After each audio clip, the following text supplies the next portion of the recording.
जब कुछ समझ नहीं आता कि क्या पकाएं, तो मैं फ्रीज़र से चिकन निकालती हूँ और ये रेसिपी बना लेती हूँ।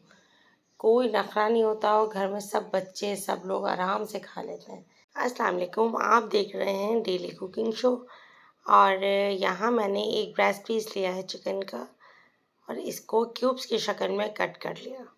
कटिंग आप अपनी मर्ज़ी से कैसे भी कर सकते हैं, लेकिन क्यूब्स ज़्यादा अच्छा लगता है। इस पे मैंने जिंजर गार्लिक पेस्ट ऐड कर दिया 1 टेबलस्पून। इसके साथ ही मैंने 1/4 टीस्पून सॉल्ट ऐड कर दिया। पेपरिका पाउडर 1/4 टीस्पून ही है। चिकन कम है तो 1/4 का ही हिसाब रख के हम डालेंगे। ब्लैक पेपर ये ऐड कर दिया। ब्लैक पेपर ऐड करने के बाद इस पर मैंने डाला है क्रीम चीज़। क्रीम चीज़ से इसका जो फ्लेवर है ना, वो बहुत ही मज़ेदार और यमी सा हो जाएगा।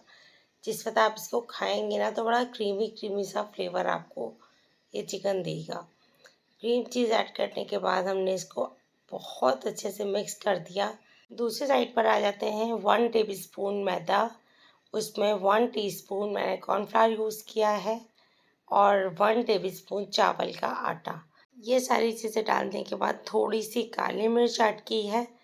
इसके साथ ही थोड़ा सा ही सॉल्ट ऐड कर दिया।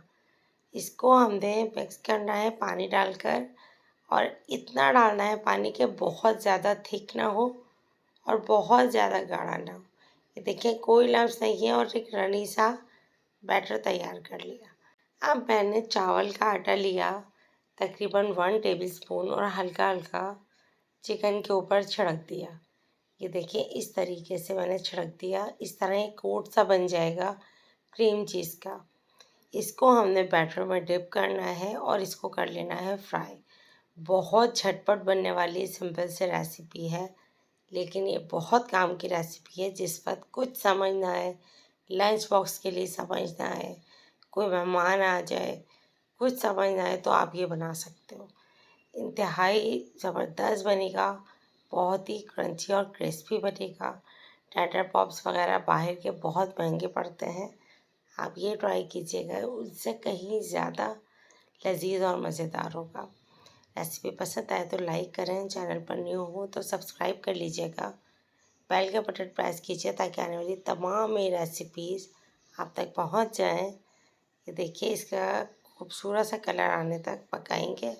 ज़रूर ट्राई कीजिएगा और कमेंट करके बताइएगा कि ये रेसिपी आपको कैसी लगी। इंशाल्लाह नेक्स्ट रेसिपी में मिलेंगे। अल्लाह हाफ़िज़।